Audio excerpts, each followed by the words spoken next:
It's the place where senior living insights and entertainment collide, like two star-crossed lovers meeting at a polka dance. This is the Bellwether Senior Living Podcast, hosted by Jeff Bell of Bell PR and Marketing. Senior living marketers, put your hands together for the host with the most. Okay, maybe not, but he tries. Jeff Bell. Thank you, Tom, for the introduction. And we're back on the Bellwether Senior Living Podcast, and excited to be back. We've had a busy month of June. I hope everyone, whether it's been Pride Month activities or anything else that's gone on as we've gotten into the middle of summer, you've had a good start to your summer and a good month of June. And I'm very excited for our guest today, who's also been very busy. Paula Bano is Executive Director for an MBK Senior Living community out in Washington State. And Paula, we've known each other for several years now. And I was just telling you before we got on the podcast how excited I am for the opportunity you've got now. I guess start off, tell us a little bit about MBK, the culture, the philosophy, the mission, and what you're doing now. Oh, I would love to. MBK is unique in many ways. It's a larger organization that they have rental properties and investment properties all over, mostly in California, Arizona, Washington, Utah, and Colorado. I hope I didn't leave one of the states out, but they've been around. And what is so unique about them is, everybody has the buzzword about culture these days, and it's on everybody's website and everybody talks about it, but they really haven't. And I think that's what makes them unique. Even in the interviewing process, I interviewed with a lot of different organizations, but in the interviewing process, which I think I interviewed with 7 different people, so it's long, and they wanted to make sure that it's a good fit. And they talked about culture in every interview. And they took the time to try to get to know me as a person, in addition to knowing what my abilities are and all of that. So that was different from the very beginning. And then they talk about it and then they follow through with it. So it's just a lot more personable. It's a Japanese organization. And we have a saying here, Yoshigoto, which I've just learned, Yoshigoto. And it means do the good work. And that is behind everything that we do, is what is the good thing to do. As you know, in senior living, there are many challenges, especially since COVID, and you're always weighing out what to do, but you keep that in the back of your mind, and that is the number one goal. And we're fortunate enough that it's a secure organization, that we didn't have to scramble. There's been a lot of organizations that have had to sell, and yeah, there's been a lot of things going on, and it makes it uneasy, especially if you're one of the seniors living at a community wondering if you're going to be next. So we're happy that we're a secure organization, and we've been able to go through COVID and redeem. I think the lowest that they came out was still at 80% overall with 35 different communities, which says a lot about them right there. Yeah, it really does. And let's kind of stay on that topic of culture for a minute, because so you come into this organization that has very high standards for the overall culture. Like you said, it's not just a buzzword or a slogan. They really they put themselves behind it. How do you then, as an executive director, someone who wears many hats, as anyone who's listening who's an ED knows, how do you translate that culture all these different directions? I mean, you've got your staff, your employees, people who work there who need a culture, but then it's not like Walmart where they leave or retail. You have a whole your customer base lives right under the same roof. So how do you balance all that and create a culture that works for everybody? Yeah, and I was going from the Midwest to here, and right. So I'm adapting to a different culture and coming in. But I'll tell you, the secret to that is to put people first.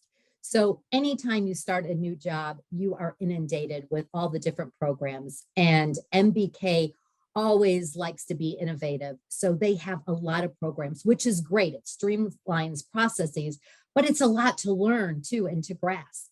And, people describe a new job as like, trying to get a drink from the fire hose that's just coming full blast, which is true. And my focus from the very beginning was the people first.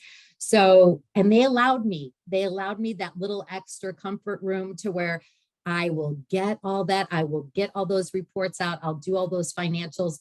Right now, I need to get to know my residents and my team members.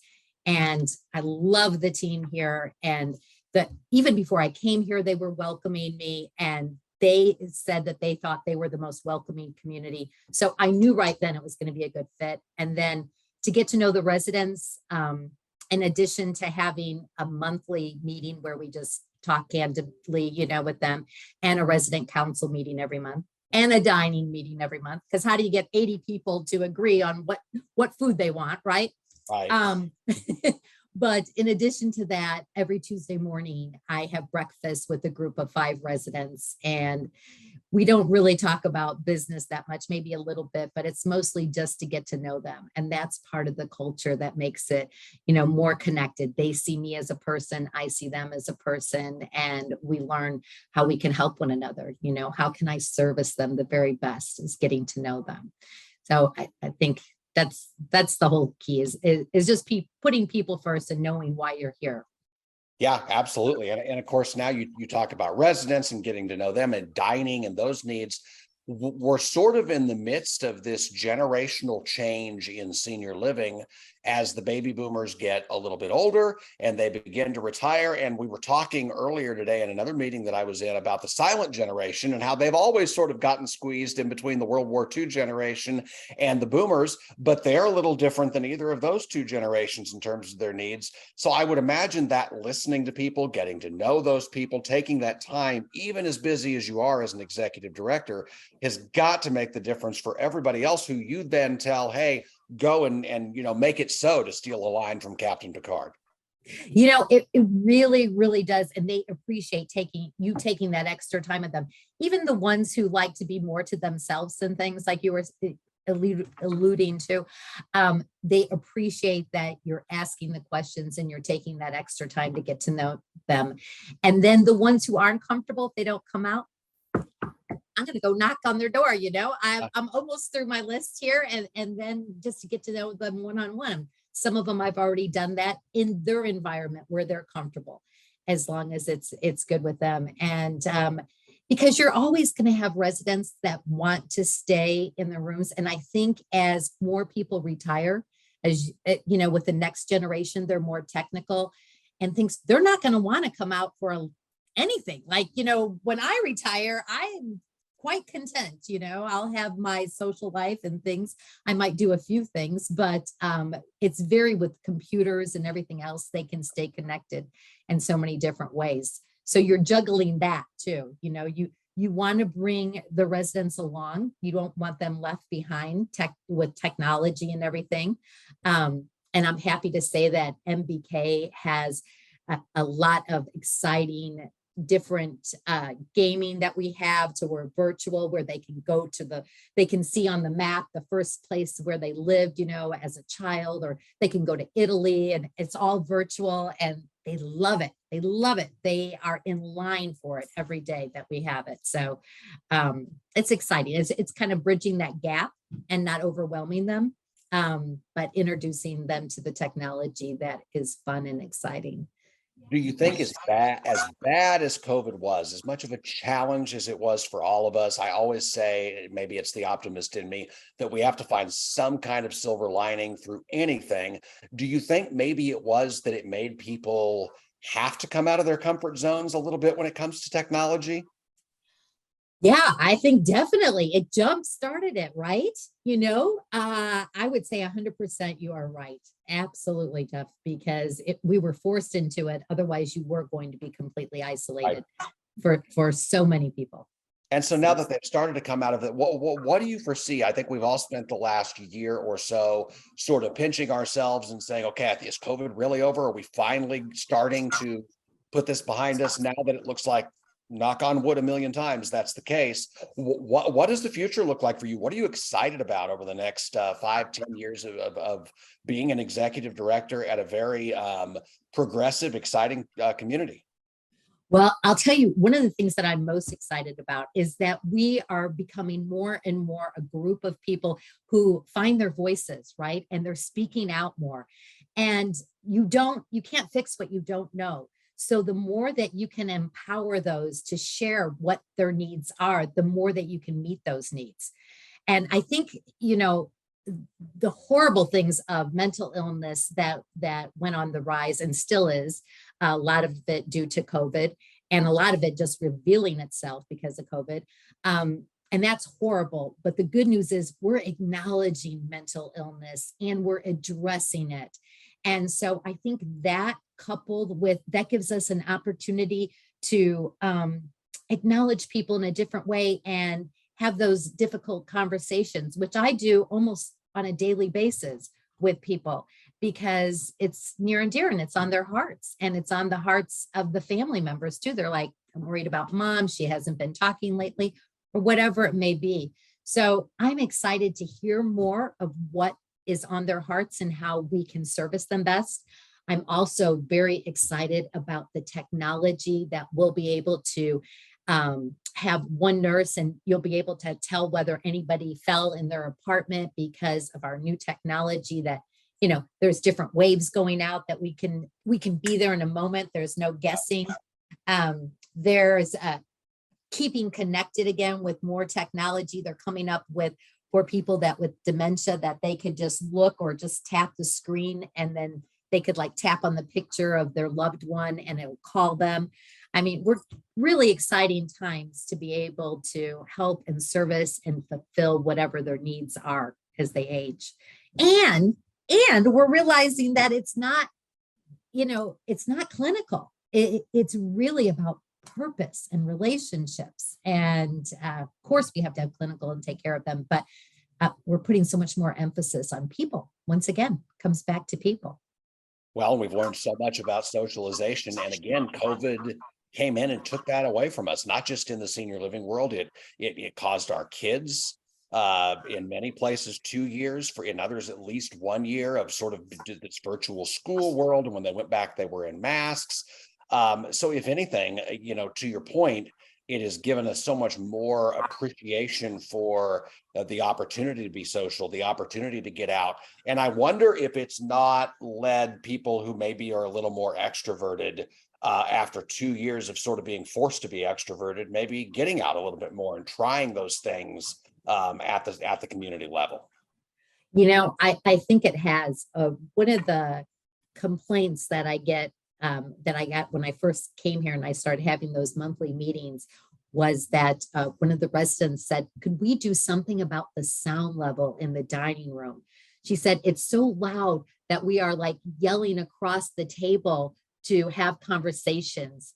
And I told her, I love that it's like that. I cannot tell you, because it was so dead silent during COVID, right? Yeah. And there was no socialization. And then still in many communities that have all the bells and whistles, and they might be absolutely gorgeous, but they don't have that community.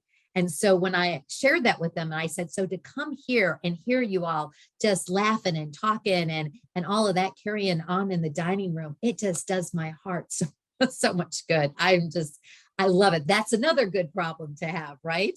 I don't know if I want to quiet it down there and get anything to absorb the sound. I love it, No, So, we were at a photo shoot for a client last week and a video shoot. And I told my partner who I was with, I said, I'm so glad that we're doing this again, because of course, for us in the marketing world, it stopped too. The travel stopped, everything was by Zoom, and our yearly visits stopped, and all of that the thing that gave us the most excitement was getting to go and visit our residents once a year, and not being able to do that. And it's exciting to hopefully have that behind us. And I would think that it's as exciting a time as maybe ever to be an executive director, especially if you're at a place that you feel shares your values. that's key. That is key right there. as long as the values are lined up, then everything is just, it's a calling. People, do this. It's a calling, it's a service, and something that they ask us at MBK, like, what is your why?